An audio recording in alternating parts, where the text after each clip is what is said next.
라디오 생활 2부 문 열었습니다. 슬기로운 생활백서로 시작해 볼 텐데요. 국민권익위원회와 함께하는 우리의 권익을 찾아서 시간입니다. 이른바 김영란법으로 많이 알고 계시죠? 청탁금지법인데 설이나 추석 같은 명절이 되면 더욱 많은 관심을 받곤 합니다. 공직자에게 선물을 하는 경우 얼마까지 가능한지 정확하게 알아보도록 하겠습니다. 국민권익위 청탁금지제도과 이준민 사무관 스튜디오에 나와 계십니다. 안녕하십니까? 네, 안녕하십니까? 네, 반갑습니다. 네.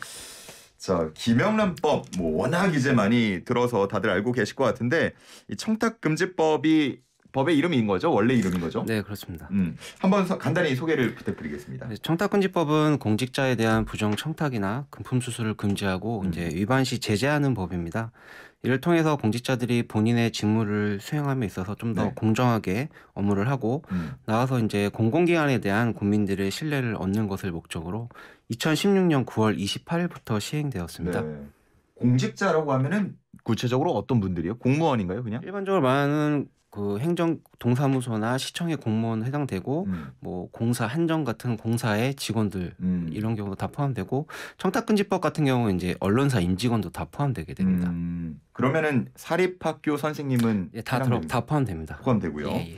자, 이게 많이 화제가 됐던 게 이른바 355라고 불리는 금품 수수 규정 때문이었는데 청취자분들께서 선물이나 경조사할 때 얼마까지 주고받을 수 있나 이 부분 많이 궁금해하실 것 같아요. 원칙적으로 공직자는 본인의 직무와 관련 있는 사람부터는 어떤 것도 좀 받을 수 없게 되어 있습니다.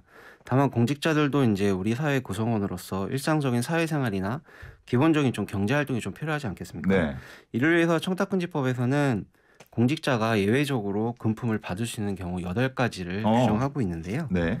말씀하신 3호 규정이 그 8가지 예외 조항 중에 하나입니다. 네. 그 원활한 직무 수행이나 사교 의뢰 또는 보조 목적으로 제공되는 이제 식사는 3만 원까지, 경조사비는 5만 원까지, 선물도 이제 5만 원까지인데요. 예. 농수산물 선물은 이제 10만 원까지 이렇게 예외적으로 받을 수 있다는 규정입니다. 요즘 그 물가가 많이 올라가지고요. 네네네. 친구들 결혼할 때 5만 원 내면 욕 먹을 때도 있거든요. 여기는 아직 5만 원이네요. 네, 그렇습니다. 공직자한테는 이제 5만 원입니다. 근데 직무 관련성이 없다면 네. 이제 공직자 같은 경우는 이제 100만 원까지도 하셔도 됩니다. 직무 연관성이 없다면. 네네네. 알겠습니다. 그 얘기를 조금 더 구체적으로 나눠 볼게요. 이번에 특히나 추석이기 때문에 뭐 선물 주고받는 일들 많을 것 같은데 그러면은 일반 선물은 5만 원, 농수산물은 10만 원 이렇게 이해하고 있으면 될까요? 일단 이게 대상자별로 좀 구분할 필요가 있는데요. 예. 그 저희 청탁금지법에 대해서 많이들 오해하시는 부분이 네. 이 청탁금지법은 이제 공직자가 금품을 받는 것을 금지하는 법이기 때문에 네. 공직자가 아닌 일반 국민들끼리 주고받거나 뭐 공직자가 일반 국민한테 주는 선물은 금액 제한 없이 이제 할 수 있습니다.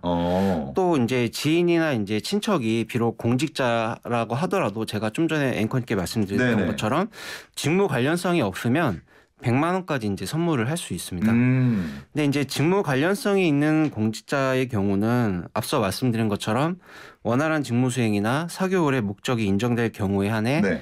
일반 선물은 5만 원, 농수산물이나 농수산 가공품은 10만 원까지 가능합니다. 근데 다만 이제 설 추석 같은 명절에는 한도가 조금 올라가는데요. 네네.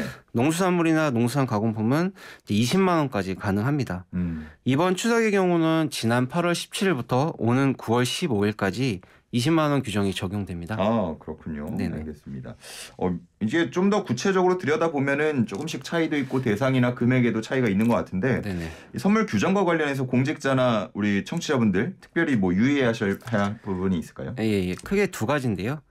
우선 직무 관련 있는 공직자에게는 원활한 직무 수행이나 사교 의뢰 목적을 벗어난 경우는 아까 말씀드린 5만 원 미치라고 하더라도 네. 일체 선물을 주고받을 수 없습니다. 공직자의 직무와 본인이 뭔가 직접적인 이해관계가 있는 상황에서 선물을 주고받는 것은 네. 원활한 직무 수행이나 사교 의뢰 목적이라고 인정되기 어렵기 때문에 예. 어떠한 선물도 제공해서는 안 된다는 점을 좀 기억해 주셨으면 좋겠고요.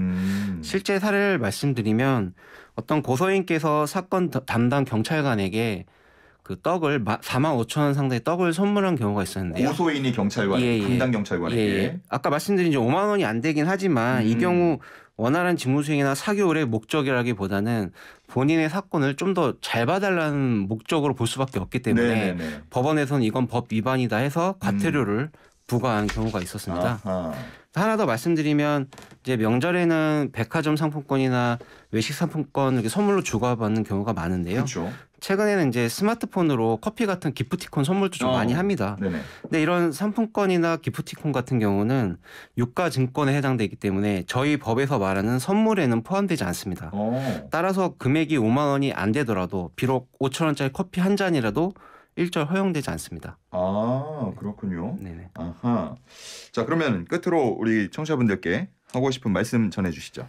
올해 청탁금지법이 시행된 지 이제 6년째 되는 해인데요. 이 법이 우리 사회에 좀 긍정적인 변화를 가져왔다는 이제 평가도 많이 받아왔고 네. 국민들로부터도 많은 지지도 있었습니다. 근데 한편으로는 이 법 시행에 따라서 소비가 위축돼서 농어민분들이나 자영업자분들이 좀 어렵다는 얘기도 많이 있었습니다. 예. 그래서 국민권익위원회는 공직자들의 이제 불법적인 금품 수수에 대해서는 당연히 엄정하게 이제 대처하겠지만 한편으로는 국민들께서 이 법을 오해하셔서 생기는 불필요한 소비 위축이나 음식물 매출 감소 같은 피해가 네. 발생하지 않도록 오늘 인터뷰처럼 이 법을 좀 제대로 알리는 캠페인을 계속할 예정입니다. 네, 알겠습니다. 저도 주변에 좀 많이 알리도록 하겠습니다. 예, 감사합니다. 자, 오늘 여기까지 듣겠습니다. 감사합니다. 네, 감사합니다. 지금까지 국민권익위 청탁금지 제도과 이준민 사무관과 함께했습니다.